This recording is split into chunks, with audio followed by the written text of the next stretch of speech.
ائمہ دین کے ارشادات پر چلو۔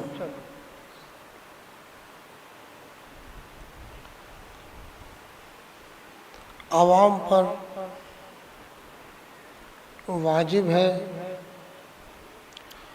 علماء ربانیین کی اطاعت کرنا، ان کی پیروی کرنا۔ علماء دین پر واجب ہے ائمہ دین کی پیروی کرنا۔ ائمہ دین پر فرض ہے اللہ کے پیارے محبوب صلی اللہ تعالی علیہ وسلم کے ارشادات پر چلنا، غور کرنا۔ کوئی بھی آدمی جو مذہب سے محبت رکھتا ہے وہ اپنے آپ کو عالم سے بے نیاز نہیں کر سکتا۔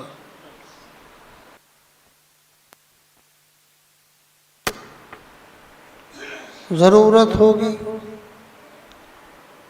عالم دین سے مسئلہ پوچھنے کی، ہر موڑ پر اس کو حاجت ہوگی عالم دین سے کچھ پوچھنے کی، تو کوئی بھی آدمی اپنے آپ کو عالم دین سے بے نیاز نہیں کر سکتا۔ عالم دین ائمہ دین کے ارشادات سے اپنے آپ کو بے نیاز نہیں کر سکتے۔ ان کو وہی بتانا ہے جو کچھ ائمہ دین نے ارشاد فرمایا۔ اس لیے کہ یہ دنیا عالم دارالعمل ہے۔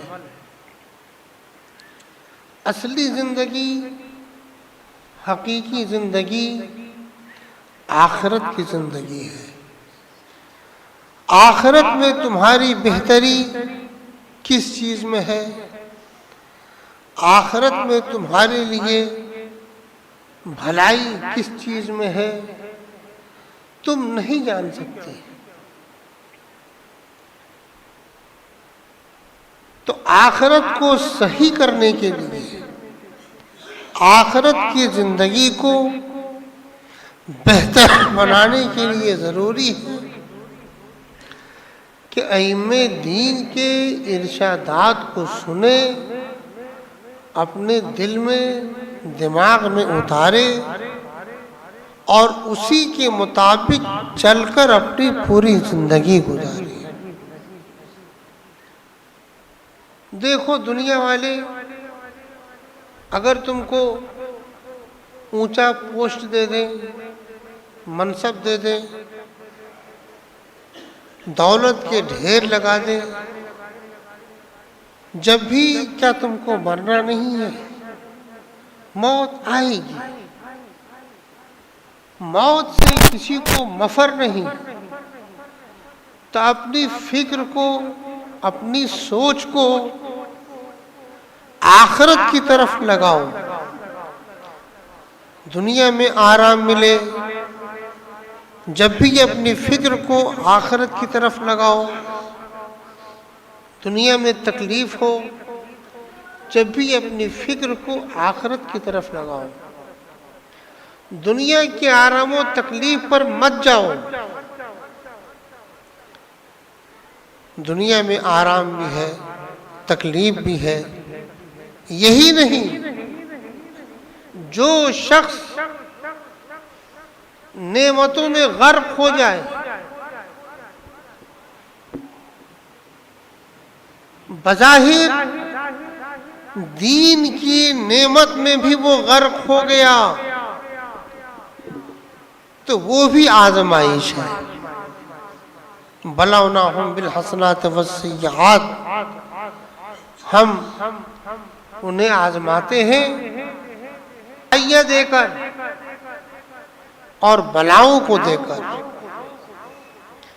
اگر کوئی شخص دولت میں غرق ہو جائے تو یہ نہ سمجھے کہ مجھ کو ایسی نعمت مل گئی، بلکہ وہ بھی اس کے لیے آزمائش ہے۔ کسی کو دین کی نعمت ملی تو وہ بھی جانے کہ میرے لیے یہ بھی آزمائش ہے، یہ اس کا فضل ہے، اس کا کرم ہے۔ ہمیشہ اس کے فضل کو، اس کے کرم کو یاد رکھے۔ وہ جسے چاہتا ہے جیسا چاہتا ہے کر دیتا ہے۔ شیخ ابو عبداللہ اندلسی، یہ اندلس کے رہنے والے مشائخ میں آتے ہیں۔ اپنے زمانے کے مشہور ولی کامل، اپنے زمانے کے مشہور محدث، حافظ قرآن، ان سے ایک دو نہیں، لکھنے والے لکھتے ہیں کہ 200 سے زیادہ خانقاہیں ان کے دم سے آباد تھی۔ ایسے پائے کہ مشہور اللہ کے ولی تھے شیخ ابو عبداللہ اندلسی۔ جب یہ حج کا ارادہ کرتے ہیں، حج پہ جانے کا ارادہ ظاہر کرتے ہیں، تو ان کے ساتھ مریدوں کا ایک جمع غفیر تیار ہو جاتا ہے۔ ایک دو نہیں،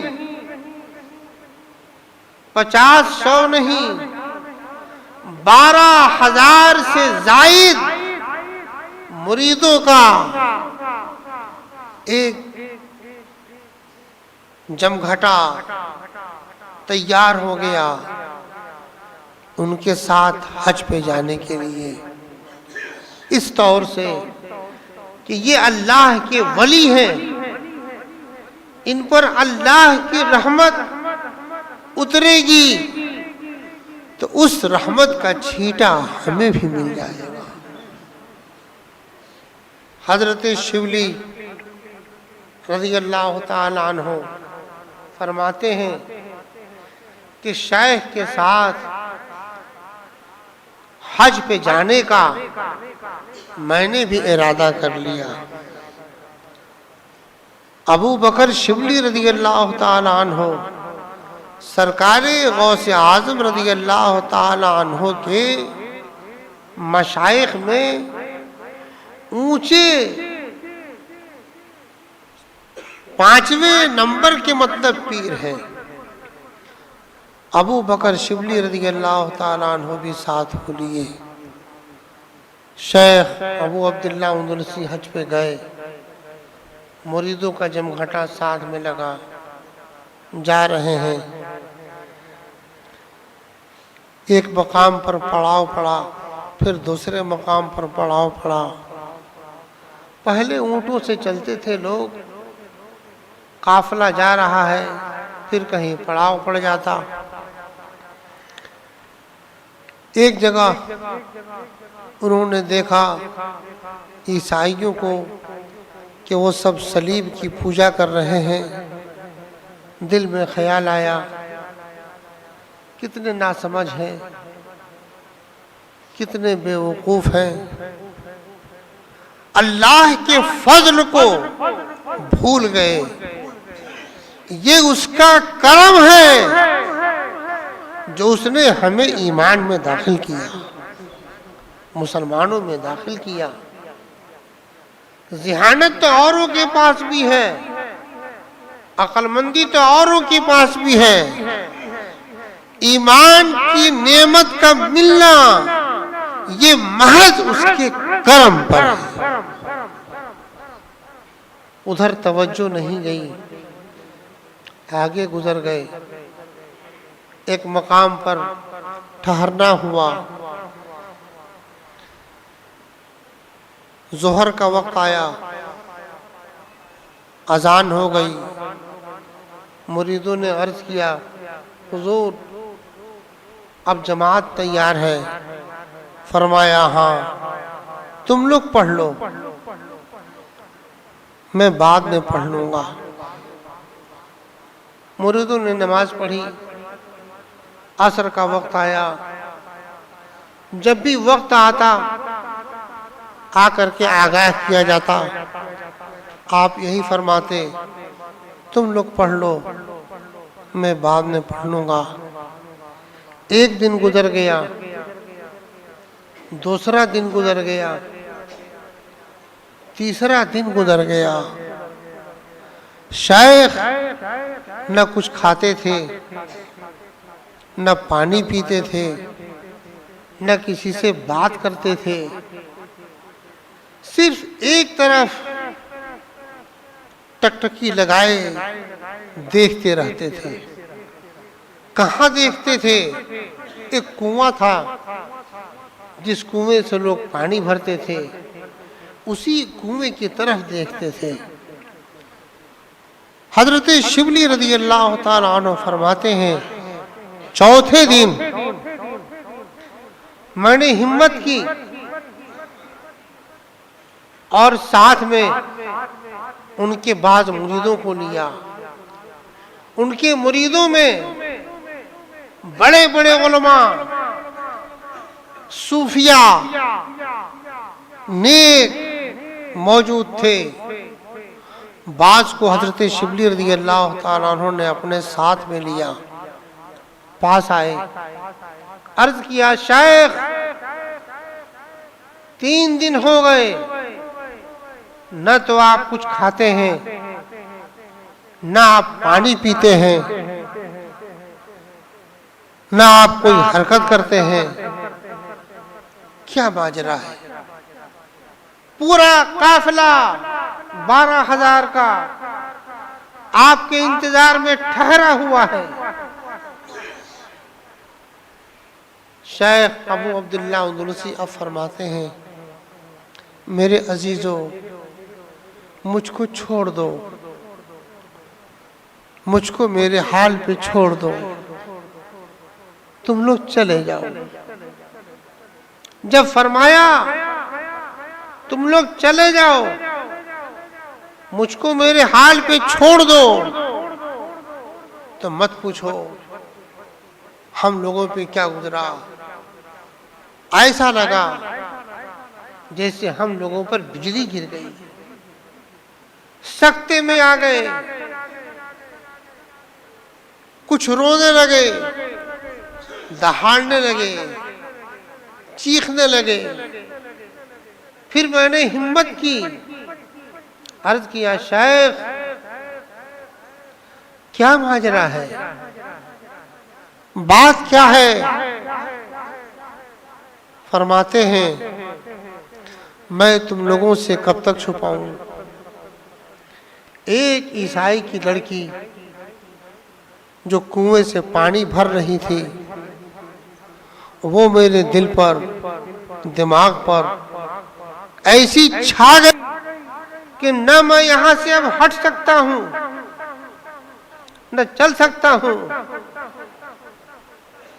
اسی کے فراق میں، غم میں میرا یہ حال ہو گیا. حضرت شبلی رضی اللہ تعالیٰ عنہ فرماتے ہیں اتنا سننا تھا کہ سارا قافلہ منتشر ہو گیا. پھر وہاں سے ہم سب لوگ واپس آ گئے. مریدوں کا حال مت پوچھو. بعض لوگ تو چیخ مارتے مارتے انتقال کر گئے. کیا ہوا؟ 1 سال گزرا، 2 سال گزر گئے. تیسرے سال میں نے ان کے بعد مریدوں کو تیار کیا کہ چلو شیخ سے ملا جائے، پوچھا جائے، ان کی حالت دیکھی جائے. جب ہم لوگ آئے ایک گاؤں کے قریب پہنچے جہاں یہ واقعہ ہوا تھا، معلوم پڑا کہ اس لڑکی سے ان کی منگنی ہو گئی۔ پوچھا کہاں پر ہیں؟ لوگوں نے بتایا جا کے دیکھو تو کوئی خنزیر چرا رہا ہوگا۔ دل ٹوٹ گیا، لیکن میں نے ہمت کی چل کے شیخ کو اپنی آنکھ سے تو دیکھ لیں، کچھ تو پوچھیں۔ آئے، دیکھا کہ شیخ ایک باغ میں اسی لاٹھی پر جس لاٹھی کو ہم لوگ چومتے تھے ٹیک لگائے ہوئے ہیں، خنزیر گھوم رہے ہیں۔ میں نے عرض کیا شیخ کیا حال ہے؟ اشارہ انہوں نے کیا جاؤ میرا حال مت پوچھو۔ میں نے عرض کیا کہ شیخ آپ تو قرآن کے حافظ تھے، کوئی آیت آپ کو یاد ہے کہ نہیں؟ فرمایا بس ایک آیت یاد رہ گئی ہے، وَمَن يُهِنِ اللَّهُ فَمَا لَهُ مِن مُكْرِمٍ، اللہ جس کو رسوا کرے اسے کوئی عزت نہیں دے سکتا۔ آپ تو حدیث کے حافظ تھے، حدیث آپ کو یاد ہے کہ نہیں؟ بولے ایک حدیث یاد رہ گئی ہے، من بدل دینہ فاقتلوہ، جو مذہب اسلام کو چھوڑ دے اس کو قتل کر دو۔ ابو بکر شبلی فرماتے ہیں میں سمجھ گیا کہ شیخ مذہب اسلام سے پھر چکا ہے۔ ہم لوگ وہاں سے واپس چلے، اس کے بعد شیخ سجدے میں گر کر رونے لگے، اتنے زور سے روئے کہ ان کی چیخ سن کر میں ٹھار گیا۔ رونے میں جو الفاظ نکلتے تھے وہ الفاظ یہ تھے جس کا ترجمہ ہے کہ میرے رب میں تجھ سے بدگمان نہیں تھا، میں تجھ سے حسن ظن رکھتا ہوں، میرے رب تو میرے حال پر رحم فرما، میرے رب تو میرے حال پہ کرم فرما۔ میں نے سوچا جو اپنے رب سے بہتر گمان رکھتا ہے اللہ اس پر رحم فرماتا ہے، اس کے گمان کے مطابق رحم فرماتا ہے۔ لیکن یہ سوچ کر کہ جو شخص مذہب اسلام سے ہٹ گیا اب اس سے میرا کیا لگاؤ رہے گا، ہم لوگ وہاں سے چلے، دریائے دجلہ کے کنارے آئے، دیکھتے کیا ہے کہ شیخ ہم لوگوں سے پہلے پہنچ گئے، دریائے دجلہ میں غوطہ لگا رہے ہیں، نہا رہے ہیں۔ ہم لوگ بھی دریائے دجلہ میں اتر کر جیسی پار ہوئے وہ ہم سے پہلے پار ہو کر اب زور زور سے پڑھتے ہیں اشہد ان لا الہ الا اللہ واشہد ان محمدا عبدہ ورسولہ۔ ہمارے خوشی کی انتہا نہ رہی، قریب آئے، پوچھا شیخ کیا ہوا؟ فرمایا میرے عزیزوں کسی بھی چیز پر غرور مت کرنا، کسی بھی چیز پر گھمنڈ مت کرنا۔ میں نے جو اپنے مریدوں کا لشکر دیکھا، بھیڑ دیکھی، اپنا وقار دیکھا اور اس صلیب پرست کو دیکھا کہ صلیب پوجتا ہے، تو میرے دل میں خیال گزرا ہم اپنی سمجھ سے اللہ کی بارگاہ میں جھکے، وہ کتنا ناسمجھ ہے، اپنے رب کے فضل کو یاد نہیں کیا۔ اس کے بعد میرے بغل سے ایک طوطا اڑا، میں سمجھ گیا کہ میرے ایمان کا طوطا نکل گیا، اب میں خدا کے قہر میں گرفتار ہو جاؤں گا۔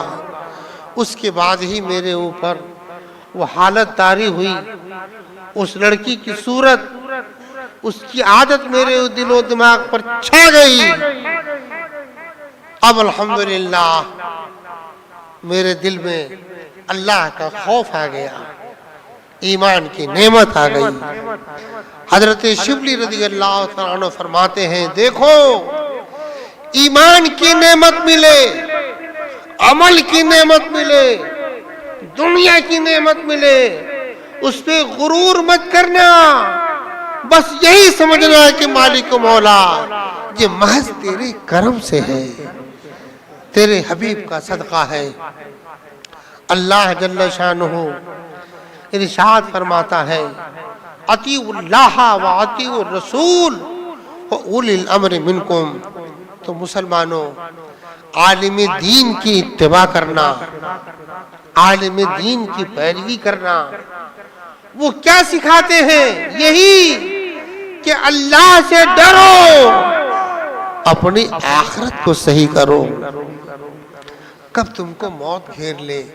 مسلمانوں، تمہارے لیے لازم ہے کہ جو علماء اللہ سے ڈرنے والے ہیں، جو عالم اللہ کے پیارے محبوب صلی اللہ علیہ وسلم سے سچی محبت کرنے والا ہے، اس سے اپنے آپ کو جوڑو، اس سے اپنے آپ کو متعلق رکھو، اس لیے کہ آخرت میں اللہ جب بخشنے پر آئے گا پوچھے گا، بتا تیرے خاندان میں کوئی عالم ہوا کہ نہیں ہوا؟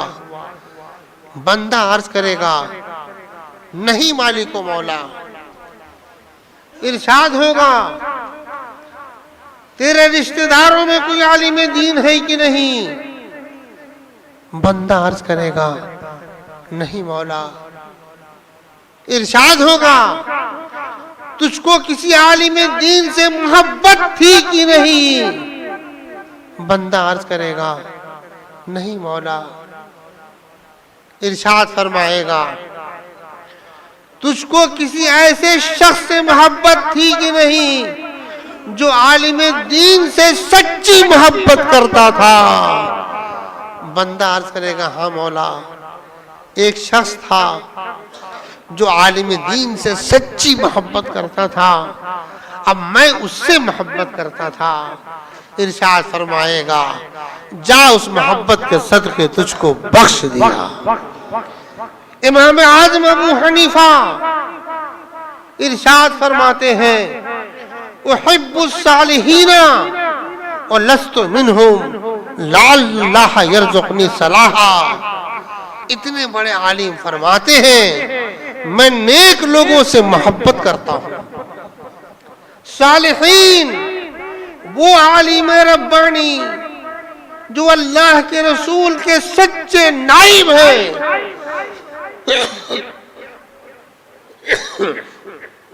میں ان سے محبت کرتا ہوں۔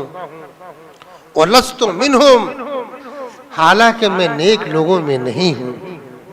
وہ فرماتے ہیں میں ان نیک لوگوں میں نہیں ہوں لیکن میں ان سے محبت کرتا ہوں۔